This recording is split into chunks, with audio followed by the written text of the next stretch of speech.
Known as the movie capital of the world, bringing films to audiences that provide entertainment and at times thought-provoking drama, Hollywood recently hosted a different kind of media through a unique forum broadcast live worldwide on Supreme Master Television on Saturday, July 26, 2008. The Climate Change International Conference was held at the Pacific Design Center in West Hollywood, California, USA. Organized by the Supreme Master Ching Hai International Association, it was a conference that brought together green Hollywood celebrities and notable speakers. Co-hosted by Emmy Award-winning television journalist and vegan Jane Velez Mitchell, the event was informative and the subject matter highly relevant. 3 panels were conducted, each with a different theme: the urgent scientific facts of the climate crisis, its spiritual perspectives, and the transformational role of the media. Invited as a special guest speaker, Supreme Master Ching Hai graciously attended via live video conference to answer questions from the panelists as well as the audience. We now invite you to join us for the rebroadcast of the Climate Change International Conference.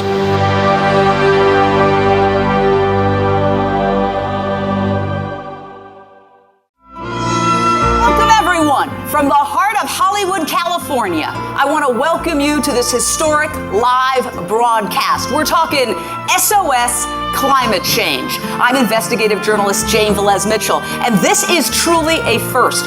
Right now, this program is going into millions of households worldwide on 14 television satellite platforms as well as on the internet. This is a special broadcast from Supreme Master Television. Let's hear it for this effort.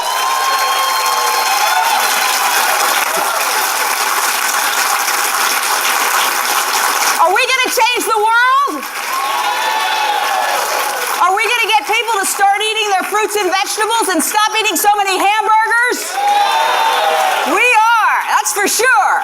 Through this global event, the world is coming together to take immediate action on runaway climate change and the food crisis. Together, we can do something to avert a real catastrophe in the making right now. From Iceland to the Bahamas, from the Amazon to Stonehenge, the world is watching, and what do we want? We want action, don't we? Yeah. Action!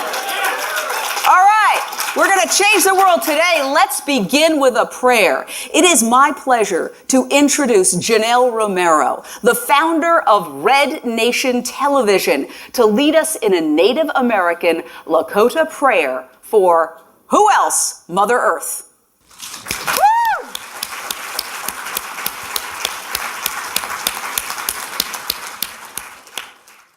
I stand before you on the shoulders of my ancestors, the bloodline of Geronimo. We received a call this morning from the Hopi asking us all to listen carefully as this is an important day. My Indian name is Oyate Wianka Powin. People see this woman. It was given to me by Chief Leonard Crodog from the Lakota Nation. I'm going to open with a prayer song. It's the Thunder Bean song from our Lakota people.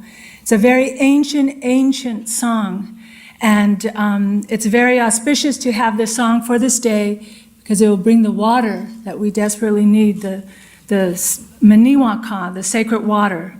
There's only one earth, one sky, one sun, one moon, one water, one you and one me, and we're all here together. Ahomatake.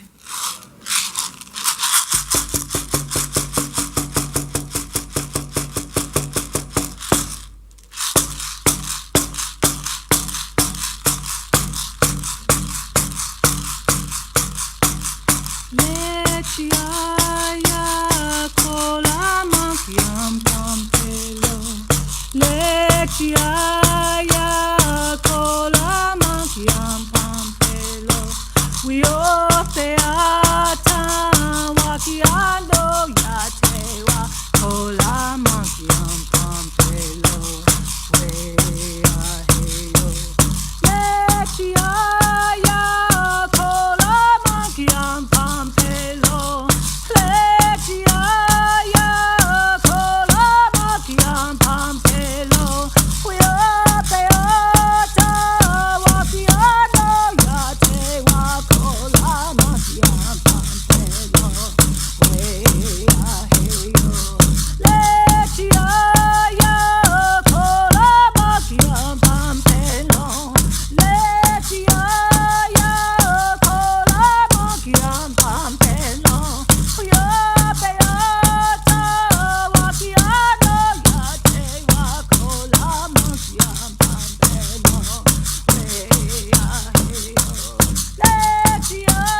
I prayed for peace and health to all of you. Mahomatakyase. Whoa. What a beautiful prayer. And I also prayed for all the animals trapped on factory farms across the world as we pray for our fellow human beings. Now, we have a passionate message sent all the way from Delhi, India, from one of the world's leading experts on the environment. A former director of the UN Environment Program, Dr. Ashok Khosla, was awarded what is considered the Nobel Prize of the environmental world and is president of the prestigious Club of Rome. He now offers an effective solution to global warming. Hi, I'm Ashok Khosla, and I bring greetings to you all the way from Development Alternatives in New Delhi, India. My greetings particularly to those among you who have dedicated yourselves to making the world a better place for all. Climate change is one of the biggest threats faced by humankind since the beginning of history. And so is the massive extinction of species that is going on right now, and the disappearance of our forests and fish stocks, and the depletion of our energy and mineral resources. In fact, over the past few months, the biggest issues have been the prices of oil for our cars and food for our stomachs. Things seem to be coming all of a sudden to a head. Our past actions and behavior may already be catching up with us. Your meeting today is about the role of meat in our diets and its impact on the world around us. Let me begin by admitting a bias. I have been a vegetarian for a very long time. In fact, all my life, I was born a vegetarian. This was an individual, personal decision, not imposed by religious, family, or other obligations. And until recently, I have never felt the need to preach or proselytize vegetarianism to others. But now, I'm beginning to wonder whether that is right or fair to my fellow humans. You see, eating meat has become very dangerous. It can even kill. It can kill other people, for example, by taking away the resources needed to produce food for them. More than half of US farmland is devoted to beef production. You know, it takes 1 acre to produce 250 pounds of beef. That same acre can produce 40,000 pounds of potatoes, 160 times as much. Meat can kill you. The risk of various types of cancer increases by 3 to 4 times for people who eat meat. If an American has a heart attack, the risk of death is something like 50% for an average person. The risk comes down to 15% if he eats no meat. And it comes down to some 4% if he eats no meat, dairy, or eggs. And meat can kill all of us, our planet, and all life on it. As you all know, the cause of global warming is greenhouse effects from greenhouse gases, carbon dioxide mainly, and methane emissions from fossil fuels, and these are increased greatly in the production of meat. 3 times more fossil fuels are needed to produce meat-centered diets than a meat-free diet. Livestock production uses more than half of all the water used for all purposes in the US. In fact, producing 1 cow needs enough water to float a small ship. It would take 260 years to use up the world's oil resources if people gave up eating meat today. It would take 13 years to exhaust the same world's known oil reserves if every human being started eating meat in the same manner as the US today. This is not a minor issue. Some of the diseases related to meat consumption and or production. Swine flu. Cured meats and fish increase leukemia risk in children. antibiotic-resistant superbug infections from a strain of Staphylococcus aureus, blue tongue disease, E. coli, salmonella, bird flu, mad cow disease or Creutzfeldt-Jakob disease, 90% of the population at risk, pig's disease or PMWS, listeriosis, shellfish poisoning, preeclampsia, Campylobacter, Clostridium difficile, diseases hidden in healthy appearing livestock. Some of the costs of meat eating. Infertility. Eating just one serving of meat per day increases the risk of women's infertility by 32%, with additional meat consumption increasing the risk. Heart disease. Over 17 million lives lost globally each year. Cost of cardiovascular disease is at least $1 trillion a year. Cancer. Over 1 million new colon cancer patients diagnosed each year. More than 600,000 colon cancer-related mortalities annually. In the United States alone, colon cancer treatment costs about $6.5 billion. Millions of people are newly diagnosed with other meat-related cancers every year. Diabetes. 246 million people are affected worldwide. An estimated $174 billion spent each year on treatment in just the United States. Obesity. Worldwide, 1.6 billion adults are overweight, with 400 million more who are obese. Costs $93 billion each year for medical expenses in the United States alone. At least 2.6 million people die annually from problems related to being overweight or obese. Environmental. Use up to 70% of clean water, pollute most of the water bodies, deforest the lungs of the earth, uses up to 43% of the world's cereal, uses up to 85% of the world's soy, cause world hunger and wars, 80% cause of global warming. Plus more. Some of the costs of milk consumption. Bacterial microbes, pesticides and enzymes found in cheese derived from the inner stomach linings of other animals. Up to 80% of the calories in cheese are from pure fat. Breast, prostate and testicular cancer from hormones present in milk. Listeria and Crohn's disease. Hormones and saturated fat leads to osteoporosis, obesity, diabetes and heart disease. Linked to higher incidences of multiple sclerosis.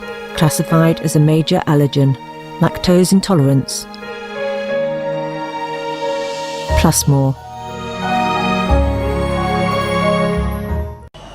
Vegetarians can be as healthy and strong as meat eaters. There are well-known sports persons who have done extremely well on vegetarian diets. In fact, David Scott, who was 6 times Ironman triathlon winner, is a vegetarian.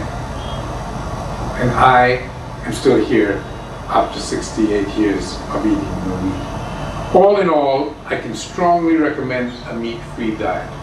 The less demand there is for meat and dairy, the fewer the animals we will produce, the less the greenhouse gases we will emit, global warming and climate change will come down, and it is now up to each one of us to take responsibility for our future. Thank you. Have a very good meeting.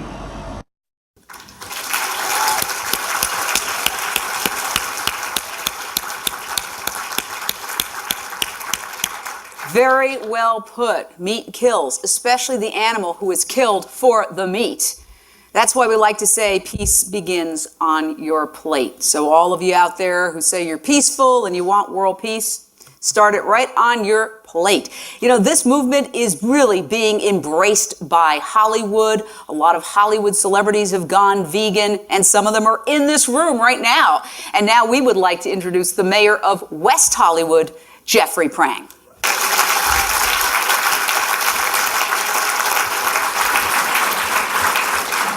Good afternoon. Thank you very much for the invitation to be here this afternoon. I'm Jeffrey Prang. I'm the mayor of West Hollywood, and proud to say that I'm a progressive mayor of one of the nation's most progressive cities. We're really proud to be able to play host to today's conference. West Hollywood has been a leader on a number of progressive issues over the years. In fact, we like to pride ourselves on being first on a lot of the most important issues of the day. We were the first city in the country to pass a ban on Saturday night specials and are a leader on gun control. We are the foremost city in leading on gay, lesbian, bisexual, and transgender civil rights. We are a leader in the animal welfare community.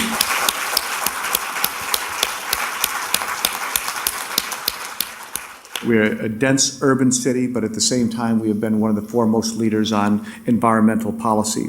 And that's why it's particularly important as we're discussing climate change, that for me, that this conference is hosted here in the city of West Hollywood.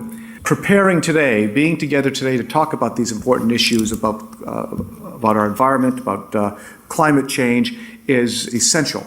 We are building public education amongst members throughout the country and throughout the world, as well as our elected leaders. And come January, we have a tremendous amount of work to do. And I am optimistic. I'm optimistic about the goals of today's conferences and conferences like this taking place all over this nation. So, on behalf of my colleagues on the City Council and the entire city of West Hollywood, I want to welcome you here to our community and thank you for the leadership that you're providing. West Hollywood, as always, is eager and prepared to stand with you in this fight. Thank you so much.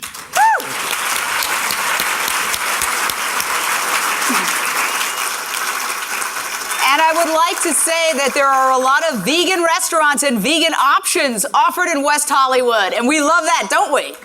Woo! As we've been saying, climate change is a worldwide movement. And we've got a truly international set here today. And I'm not just referring to myself. Now, I'd like to introduce my co-host for this amazing live broadcast from Canada, writer Donald Gilmore. Thank you, Jane. The climate change crisis is no longer a subject of debate. Scientists, politicians, corporate leaders, and religious leaders of all faiths are urging the public to change their lifestyle to curb global warming by recycling more and using less energy and water. However, the most effective and immediate solution, which literally can slash 3/4 of global warming gases plaguing us, is the one thing nobody seems to be talking about. It's very simple. Change your diet. That is for sure. This is Mother Nature's fast food. You pick it up, you take a bite, and you eat it. What could be faster? We're happy to say that now, for the first time, environmental groups, animal rights advocates, interfaith groups, and yes, even the media are coming together to help the world wake up to the madness of the average American diet, a self-destructive diet which is unfortunately being spread around the world, as you referred to, Donald. Very much so. But don't take it just from us. Let's hear from the experts who have studied the global warming crisis scientifically and meticulously.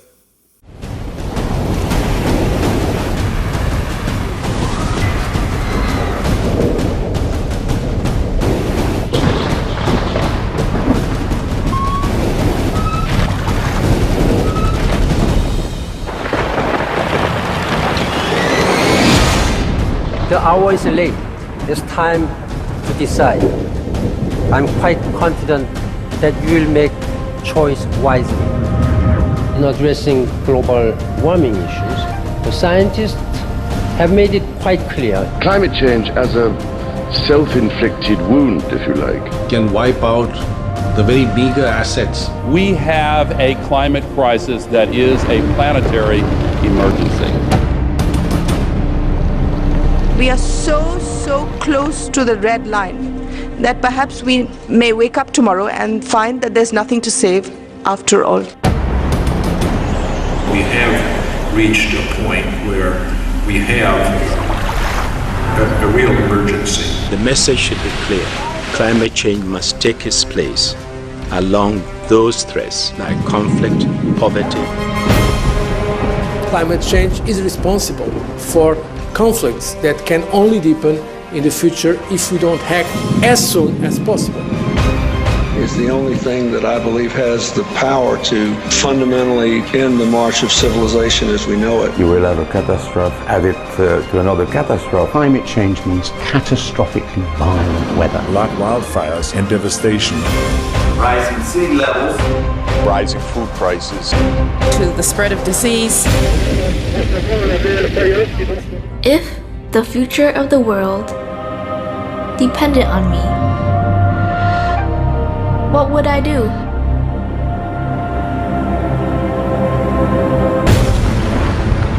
The North Polar ice cap is melting so fast.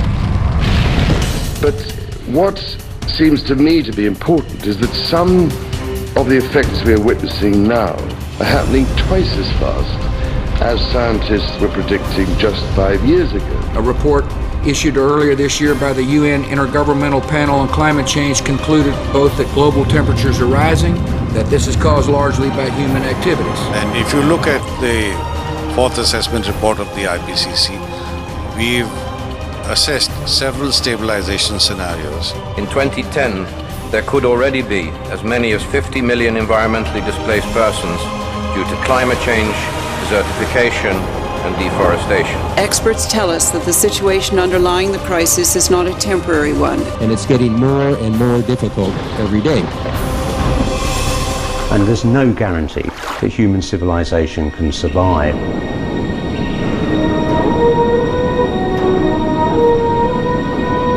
The doomsday clock of climate change is ticking ever faster towards midnight. We are simply not reacting quickly enough. Do we need to move faster to answer the question? Yes, we do, because we have less time than we thought we had. So climate change is obviously going to have a major negative impact. The scale and the pace of environmental change at the beginning of the 21st century are a serious wake-up call to us as human beings on this planet. We know without a doubt that global warming is a reality, and the question today is not is it happening and not is it bad, but what are we going to do about it? We are all part of the problem of global warming. Let us all be part of the solution. The challenge you face is to prove to people that you are serious about adaptation to the unavoidable. Meat production and consumption is hugely intensive in terms of carbon dioxide emissions. More than all cars, trucks and ships added together. Unless we change our food choices, nothing else matters, because it is meat that is destroying most of our forests. It's meat that pollutes the waters. It is meat that is creating disease, which leads to all our money being diverted to hospitals. So it's the first choice for anybody who wants to save the earth. The food we eat and how it's grown and the kind of food we eat matters a lot. Everything comes with an environmental price. Beef production in particular. We consume far too much meat in this world. Because there's where the climate problem is, our meat consumption. Something that's harmful even for human health. 我们今天要减少二氧化碳的排放啊。我们素食的方式绝对是非常有效的一个方式。I do eat a lot of vegetarian meals. I think that's something we can all do. That's one of the easiest ways that we can make an immediate and quite substantial impact. There are some wonderful environmental benefits in terms of, taking a couple of steps lower down the food chain. And the choice we face is a really simple one, actually. Just for one day or more than that, become a vegetarian. Let us approach climate change not simply as a looming future threat, but as a present opportunity to work together. The time for action is now. What can the government do to help? What can you do to help?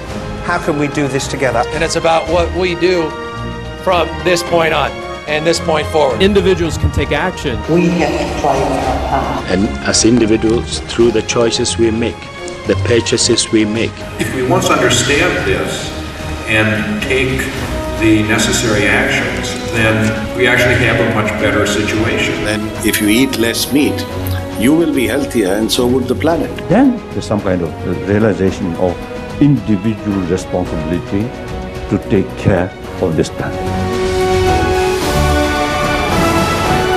Our generation has inherited an incredibly beautiful world, and it's really in our hands whether our children inherit the same world. That is our duty, so that our children can have a decent quality of life on this planet. We cannot be anything less than courageous and revolutionary in our approach to tackling climate change. It's a win-win situation if you eat less meat. Living in harmony with the natural world is the only way for the future. 6 billion people, one planet, one chance to get it right. Go veg, be green, and save our planet. If you continue the way you're doing, then it will get more hope. And if the world population join in vegetarian circle, at least 2/3 of them, and green technology and preserving forests and plant trees, etc., organic farming as well, a frugal lifestyle, every little effort helps along. Also keep envisioning the positive picture of the good world, the world that you want it to be, where everyone lives in peace, in love, in safety. A vegan world, a heavenly abode, where all beings enjoy life without fear of one another, where all are treated with kindness and due respect. Just envision all that.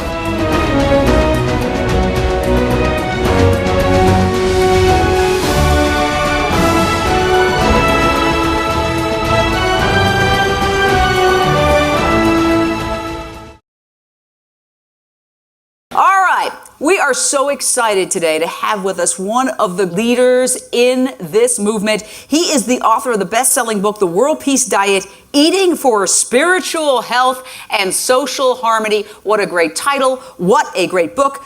And let me introduce now Dr. Will Tuttle.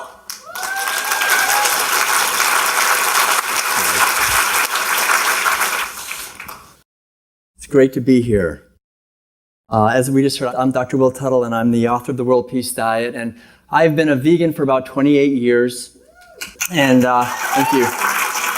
About maybe 10 or 15 years ago, I started thinking that someone should write a book that gives not just the environmental implications and the health implications and the implications for animal cruelty to our meals, but actually the bigger picture of what it does to us spiritually and psychologically, the history and anthropology of this whole culture, and the main role that seeing animals merely as commodities plays in our own difficulty in solving our problems. So I was thinking that someone would write a book that would give this big picture, and I was waiting for it to be written, and Madeline, my spouse, said, if you want to read that book, I think you better write it. So I spent 5 years and wrote the book, and I'm really honored to be here today and be part of this movement, which I believe in my heart is the most powerful movement on this planet for a positive evolution for peace and harmony. And I'd like to take some time now to introduce Supreme Master Ching Hai. When I first saw the videos of Supreme Master Ching Hai back in the 1980s, I was immediately struck by her benevolent presence and her relaxed and profound wisdom. As the years have gone by, my respect for her as a spiritual teacher has grown so much that I see her as one of the most brilliant and inspiring lights shining on this earth today. Whenever I become despairing of humanity's blindness and cruelty, I need only think of Supreme Master Ching Hai and her loving and enthusiastic students and all the work they are selflessly doing to promote compassion and peace. And I know she is inspiring a great movement to raise consciousness here on this planet. When people ask me whose spiritual teachings and example I recommend most highly, it is Supreme Master Ching Hai. To me, she is a living miracle. On the outer physical side, she is a petite Asian woman from an ordinary village. Growing up in Vietnam, she partook of both the Christian and Buddhist traditions and also knew firsthand of the horrors of war. I think that from her childhood, there was a love for all life shining in her like a bright star, always leading her, and she eventually moved to Germany and married a German doctor and worked in social programs there. Her spiritual calling beckoned so strongly, though, that she felt she had to travel to India, and with her husband's loving blessing, she went to the Himalayas seeking an authentic spiritual teacher. She entered many hardships there, but eventually found a great teacher in the remote mountains, and through her intense meditation practice, she attained deep insight into the nature of reality. She returned to Eastern Asia with no thought of teaching, But the light of her love and wisdom was irresistible, and she quickly became a magnet for students seeking spiritual inspiration and guidance. As awareness of her teaching and healing presence spread, thousands of people were inspired by her example, and spontaneously meditation centers were formed all over the world with both regular meditation sessions as well as community outreach projects to help those in need. As I mentioned in my book, The World Peace Diet, the worldwide followers of Supreme Master Ching Hai have set up vegan restaurants in many cities and contribute vegan clothing, food, shelter, and aid to disaster victims, prisoners, children, and the elderly in countries around the world. Though she requires students to meditate 2.5 hours per day, vow to eat no flesh or egg products, refrain from alcohol and non-prescription drugs, and not work in jobs that promote the exploitation of animals or people, her movement continues to spread. Rather than impede her movement, her insistence that her students reduce the cruelty in their meals may paradoxically promote it. People who are serious about spiritual growth are apparently capable of embracing fundamental change in their lives and may even welcome the opportunity. I feel everyone on earth owes a debt of gratitude towards Supreme Master Ching Hai and to her students as well. Kindness anywhere blesses everyone everywhere. We are all interconnected. Her efforts to bless the world are magnified by the purity of her intentions, making the efforts of this petite woman absolutely enormous in their impact. People often ask me what the best strategies and methods are to help us be more effective in our advocacy for animals and the earth. Besides educating ourselves about the issues, the most important contribution we can make to the animal liberation movement is to seek authentic spiritual liberation for ourselves, and the best way we can help bring peace is to cultivate inner peace. I believe Supreme Master Ching Hai lives to give, to love, to bless others constantly. She never asks people for contributions, and in fact, she refuses them. Through her amazing creativity, she is able to found countless effective relief campaigns to disaster victims all over the globe and provide helpful gifts to children, prisoners, the elderly, and the infirm. She is love in action. Personally, I am often astonished by the sheer creative genius of her jewelry and clothing designs, of her lectures, stories, and jokes, of her paintings, music, and other creations. With the help of her enthusiastic students, she publishes a vast array of books, CDs, DVDs, and magazines in over 30 languages. The TV station that she has inspired is unique in the world, broadcasting 24/7 in 15 languages simultaneously and emphasizing constructive news and the uplifting truth that countless people are working hard in many ways to bring healing, peace, wisdom, and beauty to our world. The hallmark of her teaching is that it is not only spiritual and transcendent, but eminently practical as well. That she has gained so many enthusiastic supporters is a testimony to humanity's essential compassion and courage. It is my great honor to welcome to our gathering the great spiritual beacon whose love and understanding light up this earth for all people, animals, and future generations. Supreme Master Ching Hai.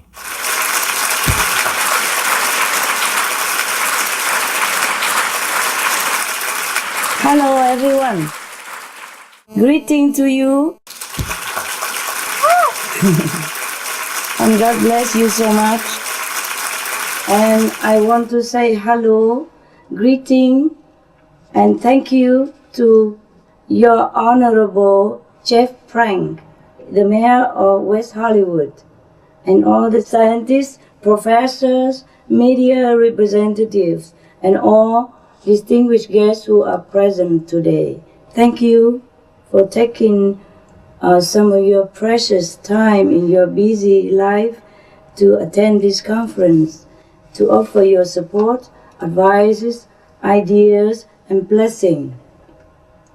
Together, maybe we will still be able to save the planet. By working part to remind people the solutions to global warming. I thank you again, and may God bless you so much for your noble intention. And please continue. I'm just here to listen. Just want to say hello.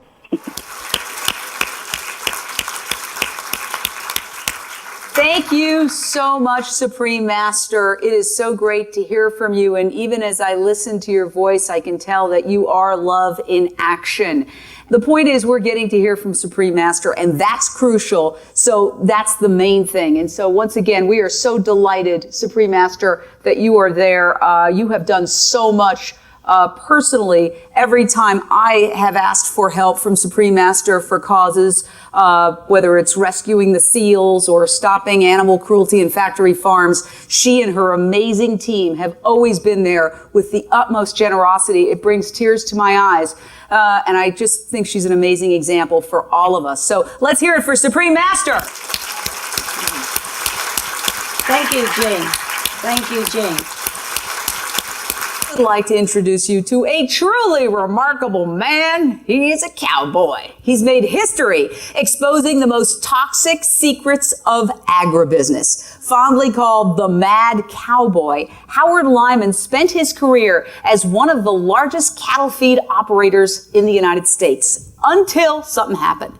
And that was a battle with cancer. And it turned him into one of the most vocal vegan activists the world has ever seen. He became world famous after an appearance on Oprah. You probably remember it. It rattled meat markets around the world. And he is going to tell us all about that. Howard, come on and talk to us, because you're the man. You're the man who got me to go vegan. I interviewed you 10 years ago, and you asked me if I was a vegan, and I said I'm just a vegetarian. You said liquid meat, and I never touched dairy from that moment on. Thank you very much, Jane. We're here today. We're approaching the cliff at 200 miles an hour. The politicians and the bureaucrats are talking about not to worry. They're going to give the best care possible to those that survive at the bottom of the cliff. I'm a fourth-generation farmer, rancher, feedlot operator. I travel around the world and I talk to people about the proper amount of animal products to have in their diet as being zero. What I want to tell you is that I spent 45 years of my life in production agriculture. What we are doing today in America on our farms and ranches is absolutely, totally non-sustainable. We need to change. I was raised during the Second World War. We had the largest organic dairy farm in the state of Montana. My parents couldn't hire any help, and my mother and father were milking cows. That meant that I was raised by my grandparents. Back then, there was no such thing as swing slides or Lego blocks. My first job, 5 years old, was working in the garden. Birds, trees, and living soil. I thought it was the Garden of Eden. The only thing I ever wanted to be was a farmer. I spent the first 12 years of my life doing nothing but partying and playing football because I knew I was going to be a farmer. But when I went to that farm or that business to be run, I didn't have the tools to run a business. I was dumber than a post.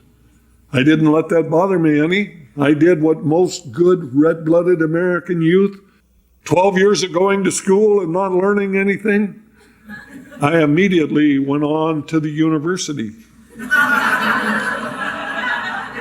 I went to the university because I wanted to be an agribusinessman.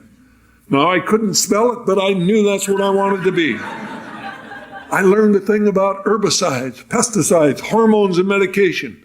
I soaked it up like a sponge. I was going to go home and take that organic farm and turn it into an agribusiness. I graduated with a degree in agriculture, and I went home and I said to my father, I said, move over, Pop. I'm going to take this one-horse business and I'm going to turn it into an agribusiness. And he said, what in the world is that? And I said to him, didn't you ever hear about better living through chemistry? He said, no, our job is to work with nature. I said, that's old-fashioned. Our job is to feed a hungry world. I never met a chemical that I didn't like. Herbicides, pesticides, hormones, and medication. I took that one-horse farm, and over a period of years, I turned it into an operation where I had 7,000 head of cattle. I can't tell you what a thrill it was the first time I wrote a check for $1 million, and it didn't bounce. And I thought, man, I have arrived. I'm the Donald Trump of agriculture. But just when I was on top of the world, I got a wake-up call. I ended up paralyzed from the waist down. I had a tumor on my spinal cord, and the doctor told me, he said, if that tumor is on the inside of the cord, you have less than 1 chance in 1,000,000 you will ever walk again. Here I am, waiting for an operation. A lot of things going through my mind. It was not about owning 7 combines at $100,000 apiece, or 20 tractors or 30 trucks. What was going through my mind is why I became a farmer.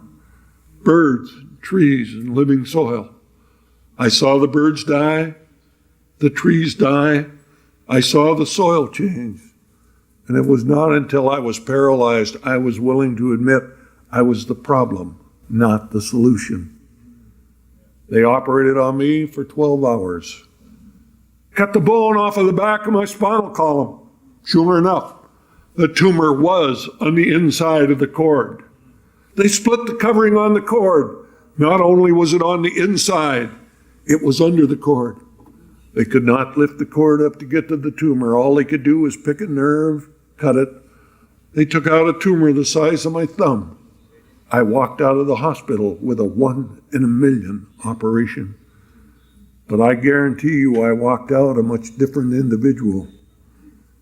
I knew that it was not about more land or more cattle or more equipment. There was more to it than just being bigger and richer. I went to my banker and I said to him, I need your help. We need to start farming with nature. My banker, he reared back in his chair and he said, what in the world does that mean? I said, I think we need to become organic farmers. And he looked at me and he said, you want me to lend you money? You're not going to share it with my other customers, the chemical dealer, the pharmaceutical dealer, the fertilizer dealer? He said, there will never be a day like that. And so 1983, I sold my farm, I paid my debts, and I started working with other farmers to start producing food correctly. I learned that there is a lot of money out there that do not want people to know the truth. I started talking to people about not eating animals. Talked to them about mad cow disease. They thought I was the one that had holes in my brain because they'd never heard of it. But I ended up on the Oprah show. I told a few million people that we were grinding up cows and feeding them back to cows, that we were scraping up roadkill, deer, elk, possum, raccoons, and we were feeding those back to cows. And then we were taking euthanized pets, dogs and cats, full of chemicals that were used to kill them. The city of Los Angeles alone, 200 tons of dogs and cats a month are being ground up and put back into the feed for our pets or our food animals. Oprah, her eyes were as big as saucers. She turned around and looked at the guy from the National Cattlemen's Beef Association and said, Dr. Weber, are we feeding cows to cows? I will never forget what he had to say. There's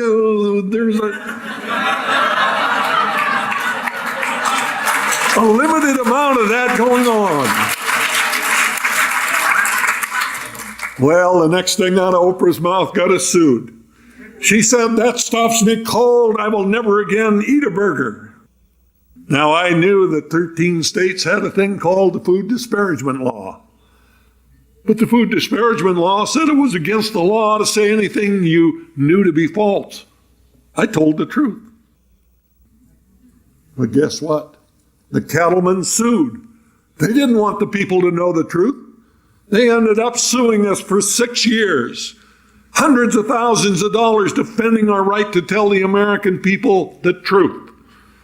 I want you to realize sitting here today that if we don't deal with the truth, if we don't realize the fact that the majority of Americans today are dying from pain inflicted by their fork, we're digging more graves with our fork than any other tool that's out there. We need to look at what's going on in the world. We need to understand that Easter Island, for example, when you have these large stone monuments set up on the beach, at one time was a vibrant society. Rich soil, trees, boats, fish. But in there, your stature was how big a stone monument you put up. Well, there were some stowaways came to the island. Rats. They didn't care because the rats were not eating the human food.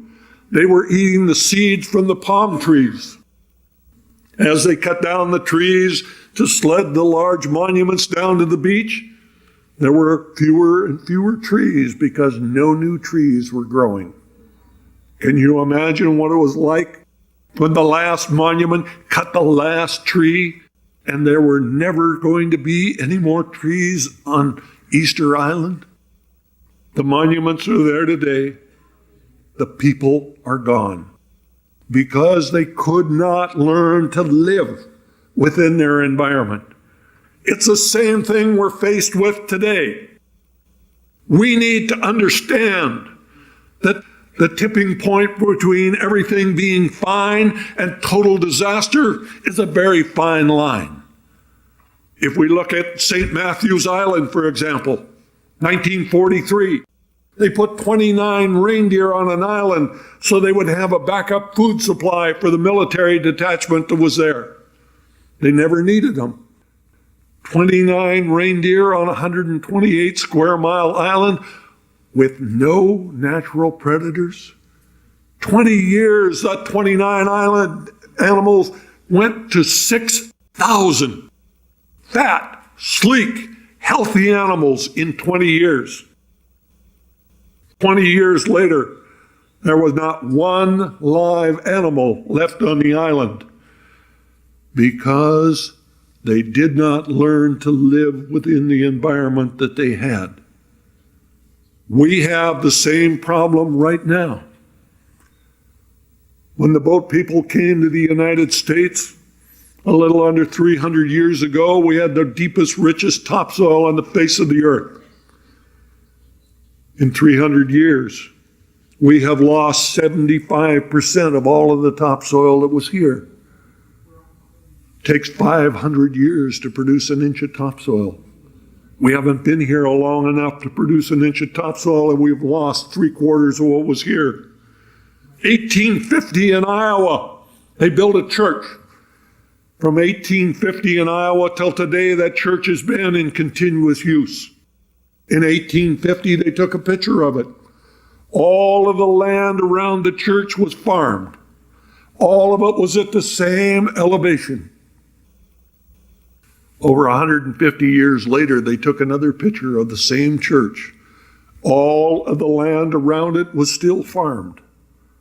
The only difference is the church sits 10 feet higher today than all of the farm ground around it. If we are going to survive as a Homo sapiens species, we need to understand the fact that 80% of all of the grain that is produced in the United States of America today is stuffed down the throat of an animal. It takes 16 pounds of grain to produce 1 pound of meat. 16 pounds of grain, you can feed 32 hungry people. Which is the best use of our resources? We need to understand that the future is to feed healthy people, not animals to kill them. I spent 45 years of my life in animal production. I will tell you that what we're doing today is absolutely, totally non-sustainable. I changed from a meat-eating animal production person to a person today that is a vegan, eating nothing with a face, liver, or a mother.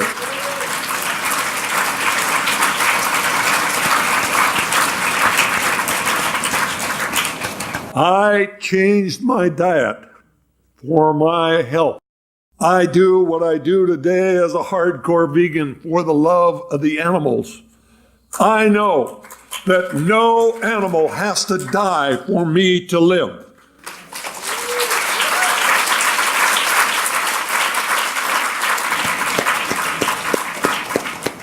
If we are going to survive as a species, we have to understand that our job is not to do everything. Our job is to do everything that we can do. And I charge you today with a very simple, straightforward charge. All you have to do is what you can do. Go veg. Go green. Save the planet. Thank you very much.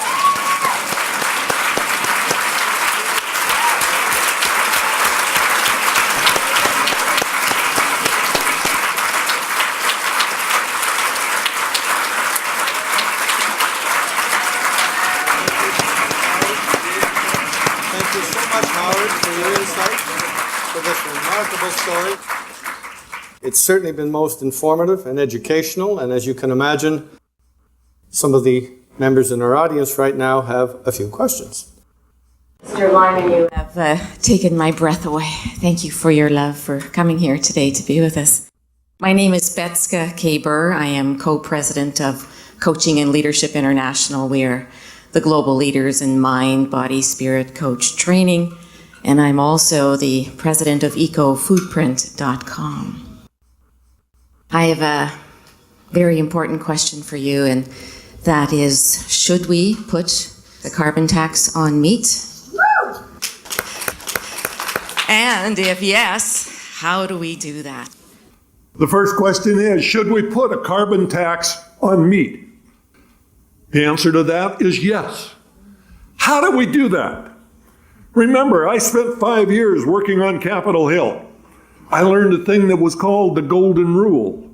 Them that got the gold are making the rules. The question is, how are we going to do it? It's simple. If you can take a fourth generation farmer, rancher, feedlot operator, and I can change and become a hardcore vegan, does that mean that the people that care about the environment can't? 79% of Americans claim to be vegetarian. If you're actually going to claim to be a vegetarian, how about walking your talk?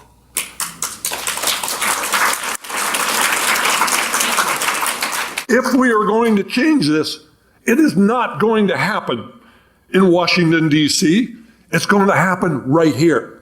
Look at what has happened in West Hollywood, what they have been able to do in this community.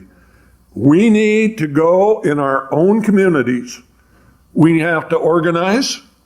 We have to look at what's not available. And if it's not available, we need to start it. If there are changes that need to happen, we need to be the people that start the change. Our job is to become the leader so that when we look in the eyes of a child, we can basically say to him, I can't do everything, but I can do everything that I can do. And if we don't, there will not be a future for our children and grandchildren. Can we do it? Absolutely. When should we start? Right now.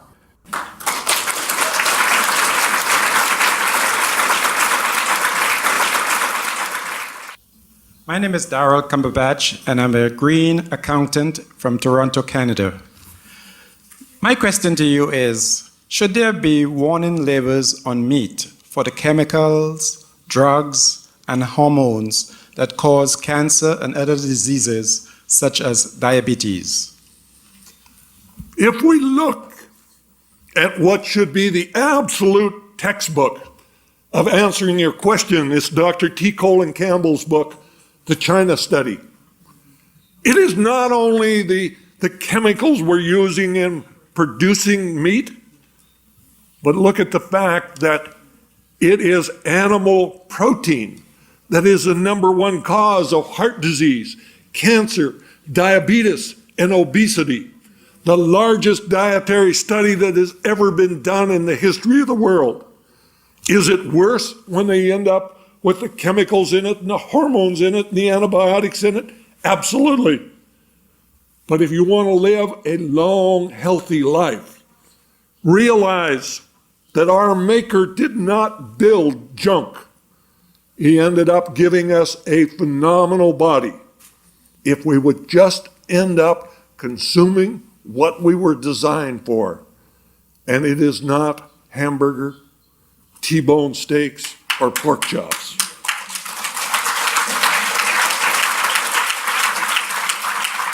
I never saw in 45 years of my life an animal going to the slaughterhouse, clicking their heels and saying, "Oh, yippee skippy, I'm going to be a burger tomorrow."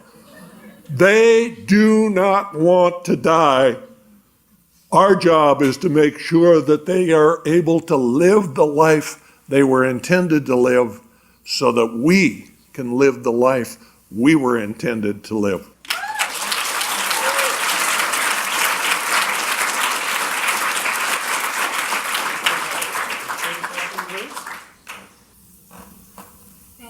It's an honor to experience your energy.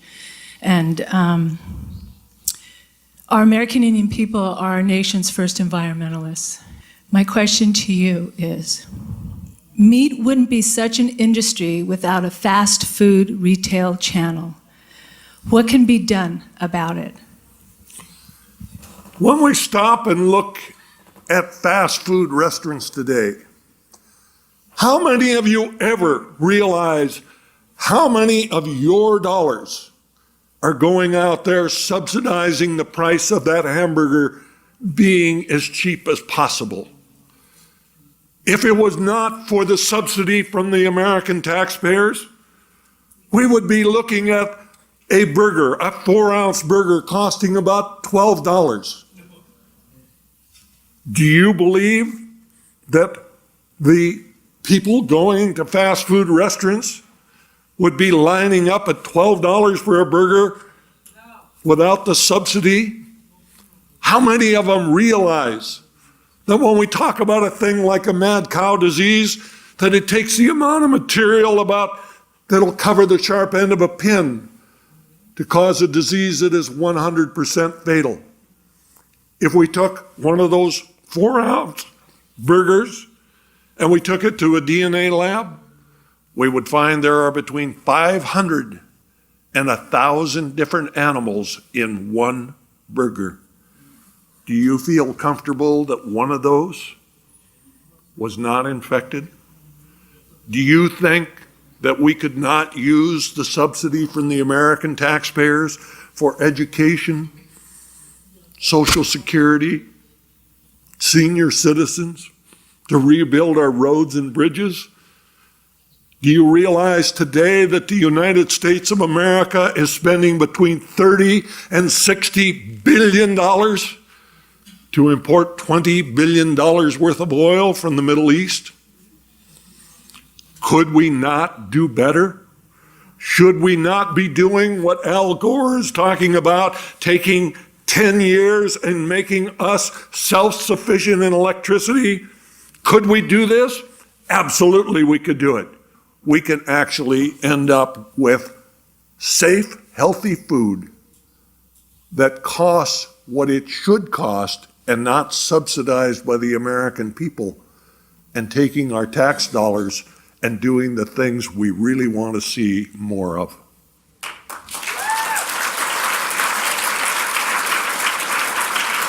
Thank you, Howard. And I believe our next question is directed to Supreme Master Ching Hai. My name is Steve Behrman, or Swami Beyondananda when I put my turban on.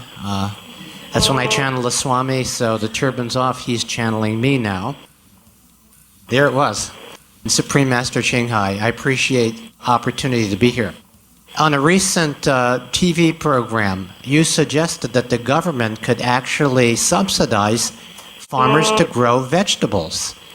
Could you make a further comment about that, please? Yes, sir. First of all, I would like to thank Mr. Howard Lindman for his exceptionally good speech and extraordinary example.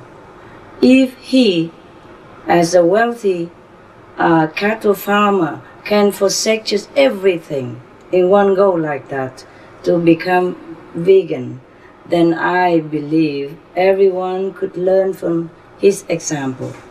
He had more to lose than many of us, but he did forsake everything to become a vegan. Thank you, sir, for being a shining example.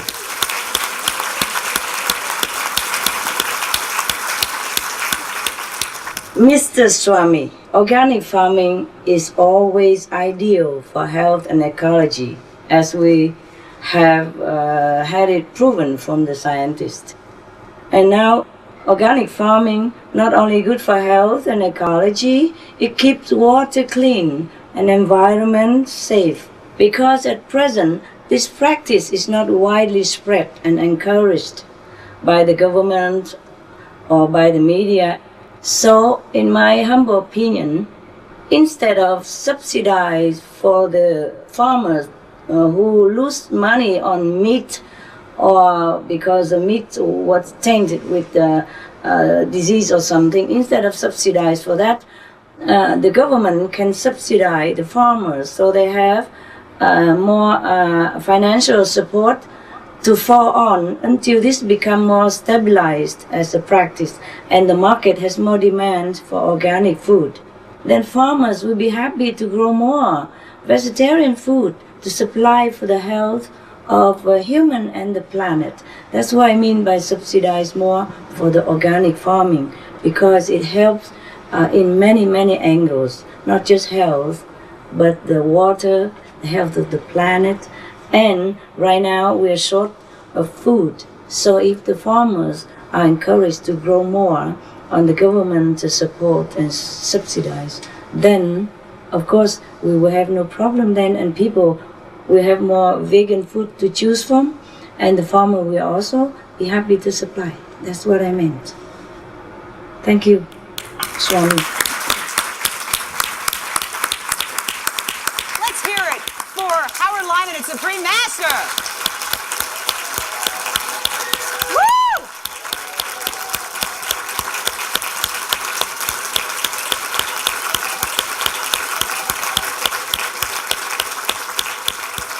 Howard and Supreme Master Ching Hai, thank you both for your amazingly insightful comments. Howard, for your eye-opening speech.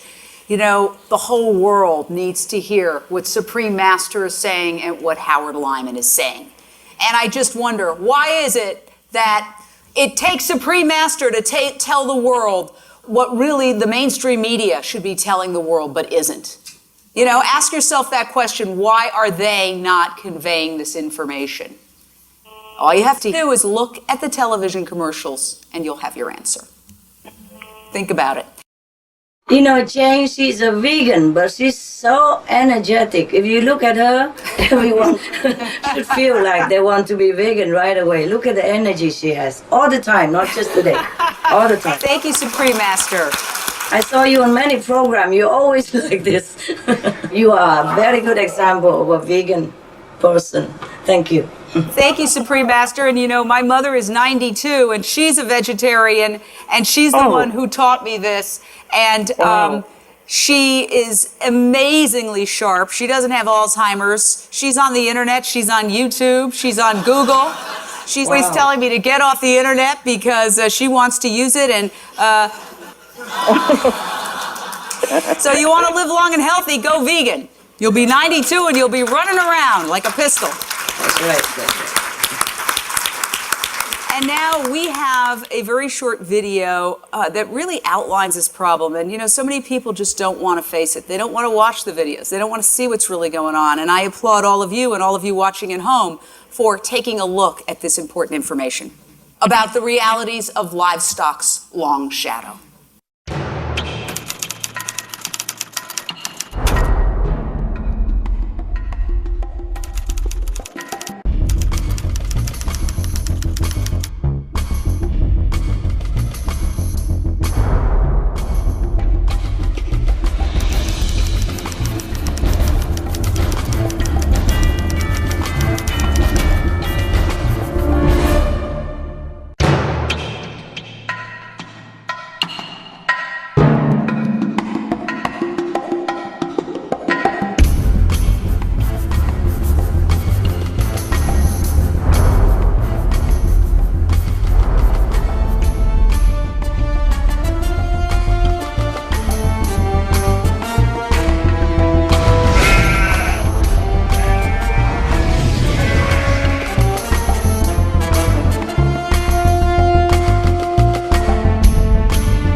Well, we've got quite a program planned for you. And I'm so happy the whole world is watching and listening to this, because thanks to Supreme Master Ching Hai, this information is getting out to the world. Again, 30 languages and more, 14 satellites, and the internet. This is being broadcast around the globe, and people are watching and people are changing as a result. Now we are going to have our first of 3 panels, and we're so excited to have some of the real top experts in this field, in this movement with us today. Dr. Gurminder Singh of the Green Technology Institute, Dr. Jim Stewart of the Sierra Club's Global Warming Committee, and last but not least, Professor Ryan Gault, a leading agriculture expert from the University of California, Davis. First, let's start with Dr. Singh. What is going on with this planet? I understand that you have some shocking new data to tell us about, and it involves global warming. We want to hear it, and the world wants to hear it. Tell us about it.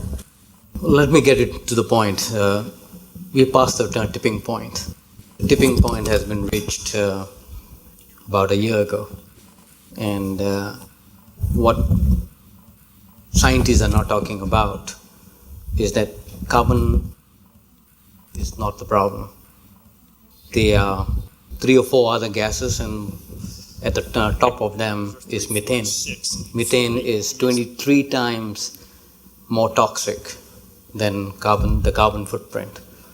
What happened at Kyoto Protocol was politicians got together and developed a document that was compromising the message. We talked about CO2, and the world knows about CO2 now. But CO2 alone is not the problem. Methane is. Besides methane, there is nitric oxide, 300 times more toxic. Now, when you mix all of that gases and you start looking at what that is doing to the global footprint, global warming is accelerating at a very, very fast rate. And today we need to know the truth that this scientific data that we are seeing today is gone far beyond where we think we 5 years ago were saying the world will lose its ice caps in 60 years. We're losing it in 4 years now. We are revising every fact every single day because some of these things that we are not paying attention to are the leading cause. And this leading cause, when you start looking at methane comes from the permafrost, methane comes from the oceans warming up, and methane comes from animal breeding. When you mix all of these three things, you find we are now heading towards a catastrophe at a shorter period of time than anyone have ever planned for. Prince Charles said, beyond 18 months, we are past the tipping point. We are past, you would say, the point where we can not return. But we, as a human society, we can do a lot. We can do a lot to make changes in our lives. This comes down to you and us. It's about no longer saying who else is out there that we can blame. We are the solution. We are the problem. That's for sure.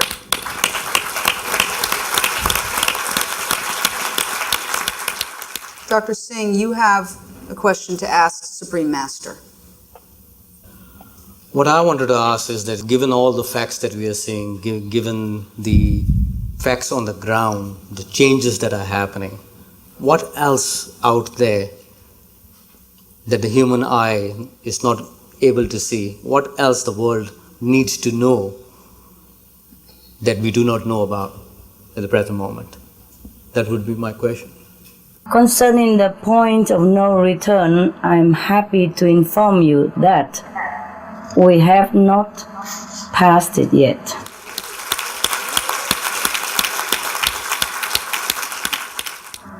And what Prince Charles had meant was that at that time we had about 18 months to change our destiny. Like we should go veg, completely go green quickly, and to save the planet.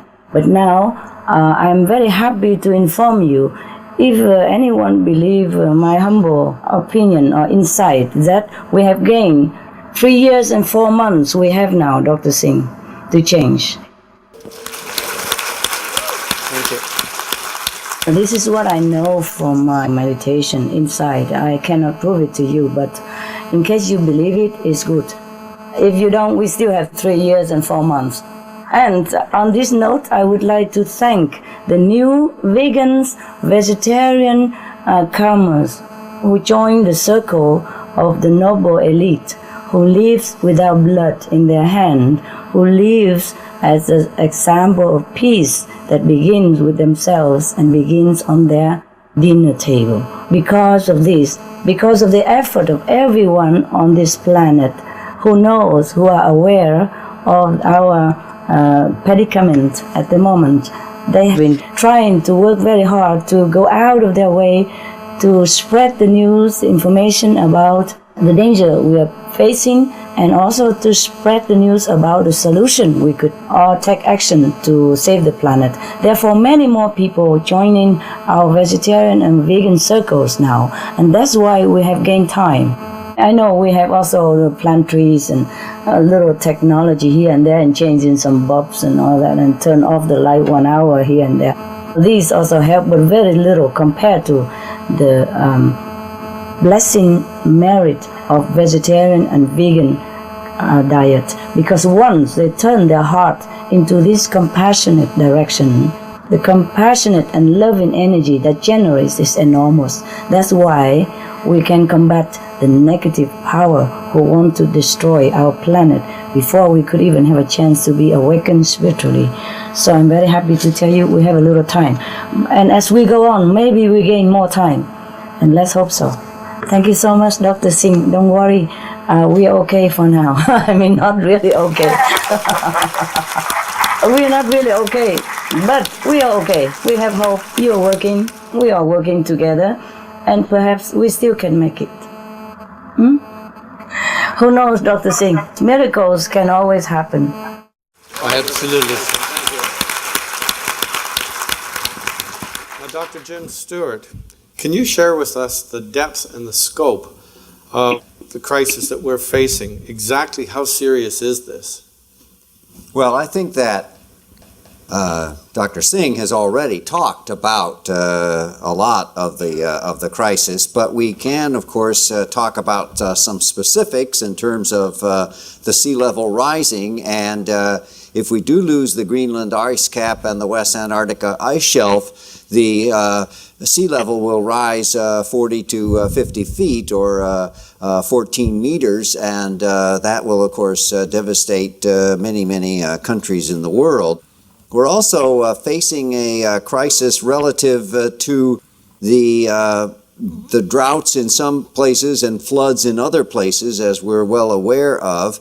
And the water crisis is becoming even worse because of the fact of the increase in the global temperature means that crops actually need more water in order to be able to grow. And so therefore, at the same time as we're getting less water, we're getting less snowfall and less opportunity to save water in the mountains, we're also needing more water. And of course, everyone is well aware of the fact that the forests are also drying out, and so we're having much more prevalent forest fires and much more intense than we ever had before.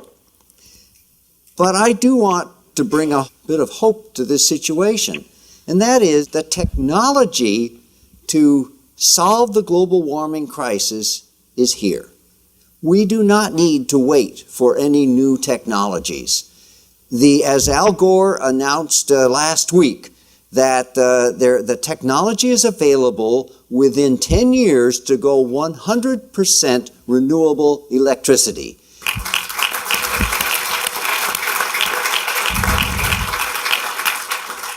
And I recommend that you go to his website, wecansolveit.org. And the speech is there, and the details of how this plan could happen are there. Another solution, in addition, of course, to the vegetarian and veganism that we've been talking about, is organic farming. The scientists, and perhaps Dr. Galt can tell more about this, but the scientists have shown that organic farming sequesters far more carbon than the normal kind of pesticide, etc., farming. And so that you really can, if we could get everybody to go organic farming, we would really save a lot of greenhouse gas emissions.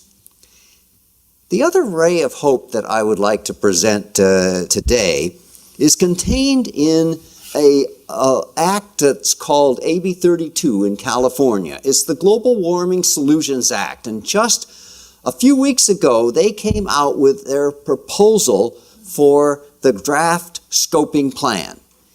The fact that this plan is even in existence is totally inspiring, because what this plan does is it looks at all of the major global warming emissions that are happening from the entire state of California and all the 36 million people that live here and all the industries, and they have calculated how much it would require to make the reductions to get back to 1990 levels by the year 2020, which is about a 30% reduction from business as usual.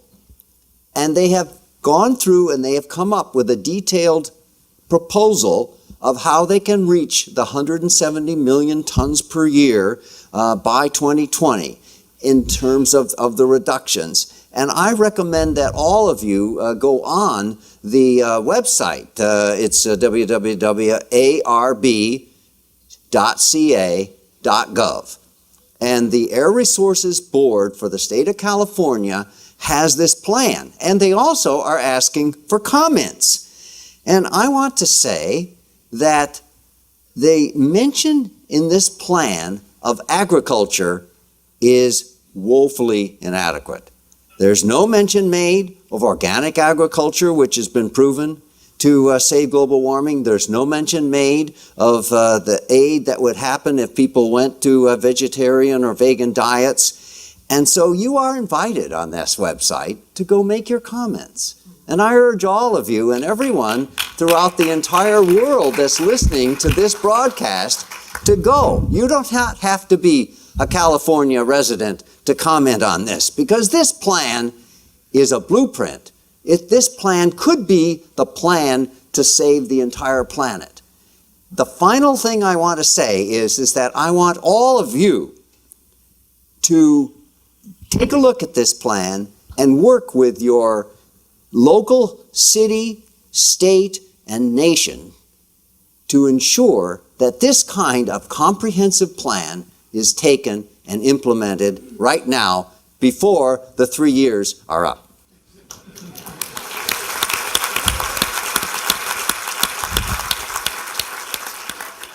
What's the website?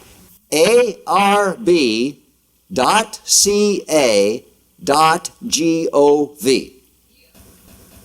And click on climate. Do you have any comments, Supreme Master? Wonderful speech, wonderful. Yes. We probably have hope, eh? Yes. Will anybody please log on to that and comment the way Dr. Jim Stewart said? Would we do that? Yes, absolutely, Master. It's very good initiative, Dr. Jim. And I wholly agree with you. It would go a step further if we go veg to take care of the other half. And if we all go veg now, then we could even keep the old technology until all can be replaced. Because vegetarian diet or vegan diet takes care of 80% reduction of pollution that causes global warming, according to the calculation from the scientists' evidence.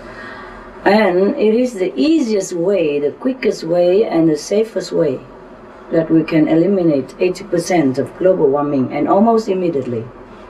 And the rest, 20% from everything else, even cars, airplane, or everything else, can be taken care of by nature.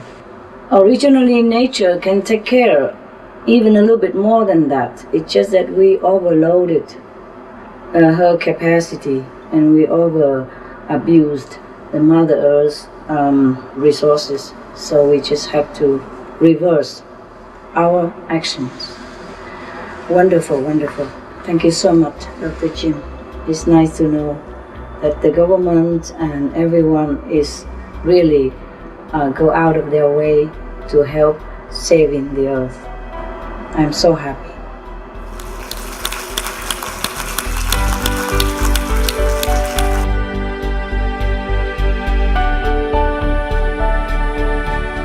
Because once they turn their heart into this compassionate direction, the compassionate and loving energy that generates is enormous. That's why we can combat the negative power who want to destroy our planet before we could even have a chance to be awakened spiritually.